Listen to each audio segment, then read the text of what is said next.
Hello, everyone, and welcome back into the GSMC Fantasy Sports Podcast, brought to you as always by the GSMC Sports Network. Before we get into our second segment of today's show, I do want to remind you yet again that if you do feel so inclined throughout the show, if you want to leave a burning question, comment, or concern concerning the show, you can make yourselves available to the Super Chat, Super Thanks, and Super Stickers features here on YouTube too. Leave a comment. It's a great way to interact with the show. You can do it with all the shows here at the network, not just mine. But if you have any opinion throughout the show that you want to share, I'll be glad to read it out loud on the show because it's all about you guys. I want to hear your opinions about these segments, whether or not you like them or not, whether or not you just want to mention your own fantasy team as well. I'm all ears, so let's make this show even bigger and better. But without further ado, let's jump right into our second segment of today's show, taking a little look around the waiver wire.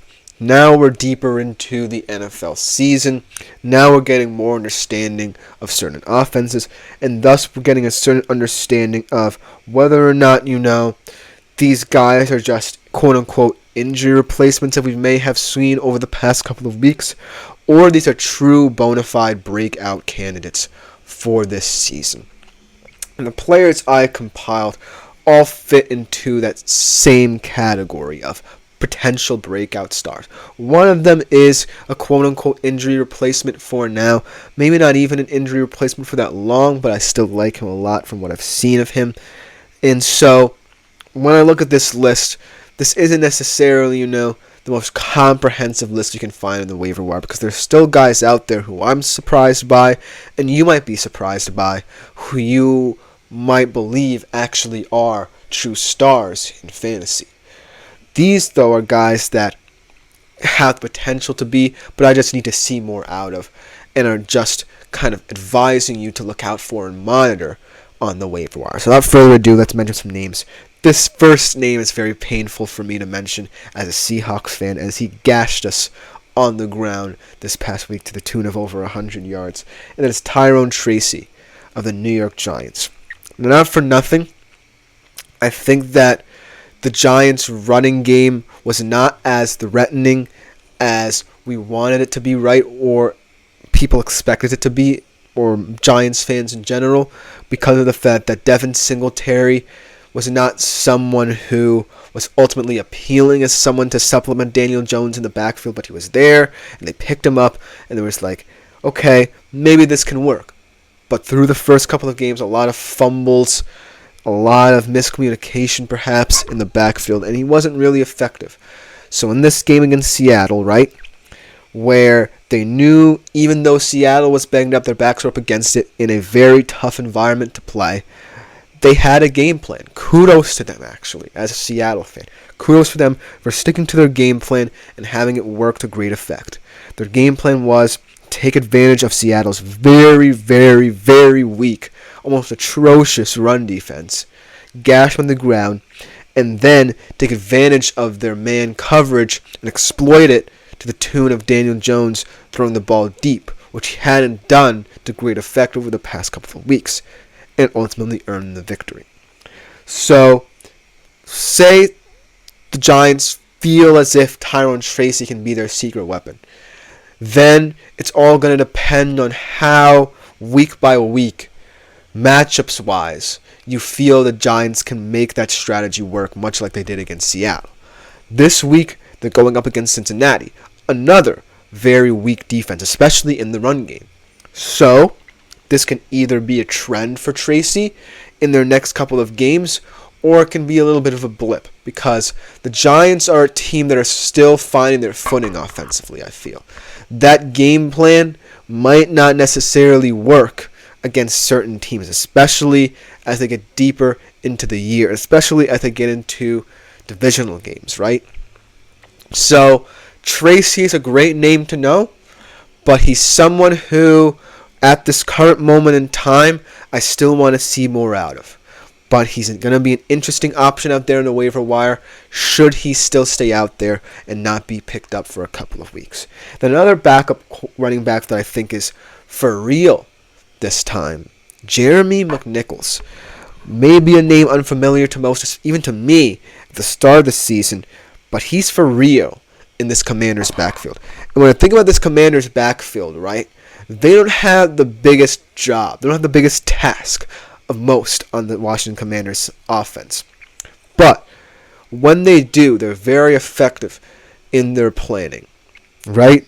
Because they have a very deep running back room. They have Eckler. Obviously, he's been battling a couple injuries this season, had the concussion against Cincy. Hope he has a speedy recovery and that he can be a big piece of this running back room yet again. But even Brian Robinson Jr., who a lot of people thought was going to be the starter, has been fantastic this season. But then we look to Nichols, who's had decent games these past couple of weeks and really has emerged as potential star in this Commanders offense. And yes, a big part of the Commanders' success is that they don't run the ball as often as you want a team, even with a rookie quarterback, to run the football. But when they do run, it's with intention and with a plan. They feel like they have a plan for every single one of their running backs where they can get them effective yardage, use them and utilize their strengths, most importantly, to the greatest effects, and ultimately get them into the end zone. So that one makes a guy like McNichols so intriguing, because you have to weigh the fact that Jaden Daniels is controlling this offense more than we thought, and he's going to want to throw the football more than we expected of him. But in the opportunities these running backs get, especially a guy like McNichols, who is more so a red zone back than anything else, then that's where opportunity could arise.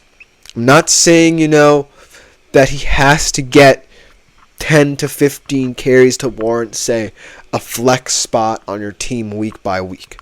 He just has to continue being himself in this Commanders offense and not necessarily, get too high or get too low about the number of touches he receives, and he should be fine because he's good for what he is, and that is a red zone back who can get you touchdowns and points in quick fashion.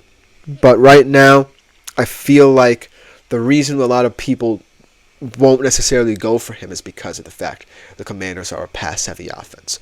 But potentially they're going to have to change as the season goes on and they face tougher teams, so who knows how much more reps Jeremy McNichols could get in this offense. And another backup running back, Roschon Johnson. He also is someone much like McNichols who doesn't get much yardage but gets a lot of touchdowns. We saw him get 2 touchdowns in their last game against Carolina. And he's someone who is more workmanlike in nature. He's not, going to be, a guy like DeAndre Swift who he's backing up in that he can get the occasional explosive play. No. At Texas, he was very supplementary in that way, and now for Chicago, he's going to remain that way. He's never going to be a quote-unquote star running back, but like Jeremy McNichols, he's good for what he is. And Chicago, not for nothing, has been struggling in the run game. So there could be more of a balance there, if they want to try Johnson out as a kind of chunk yardage player at the running back position.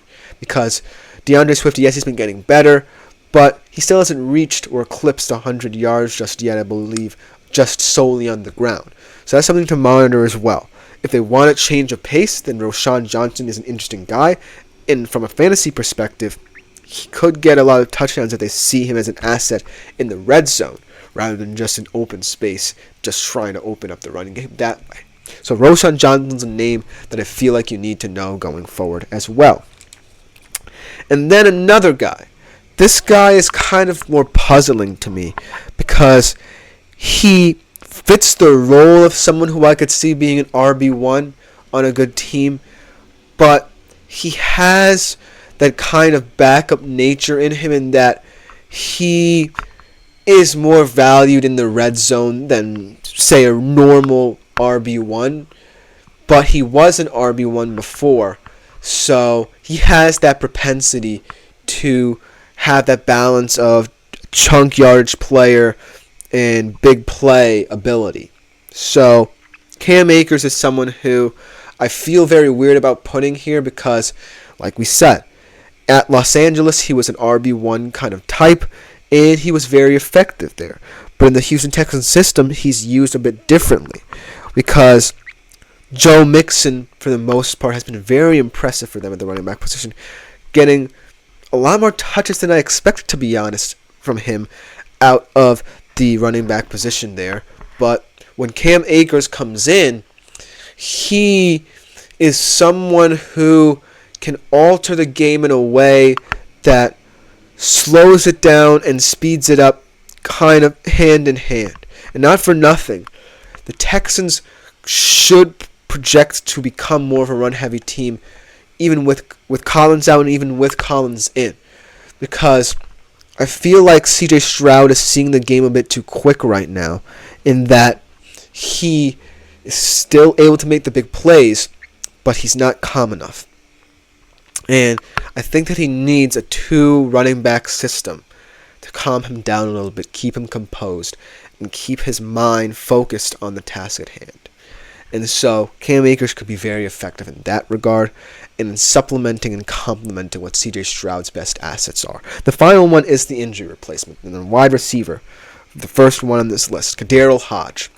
We don't necessarily know the extent of the Drake London injury, but I still like what Hodge can bring to this offense.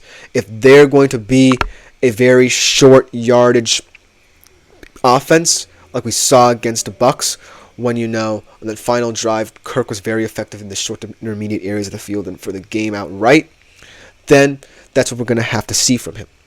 But for now, Kadarrell Hodge is someone who is on the periphery of a guy you want to pick up, say, in desperation, but also a guy who you might shy away from because he is a quote-unquote injury replacement. Let me know what you think in the comments, because it is going to get a little bit more weird and wacky as the year goes on in the waiver wire.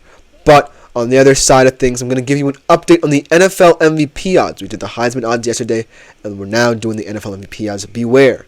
These were from before the games were played, so you may have a different opinion of this than odds makers in Vegas, but I will give them to you ever the same.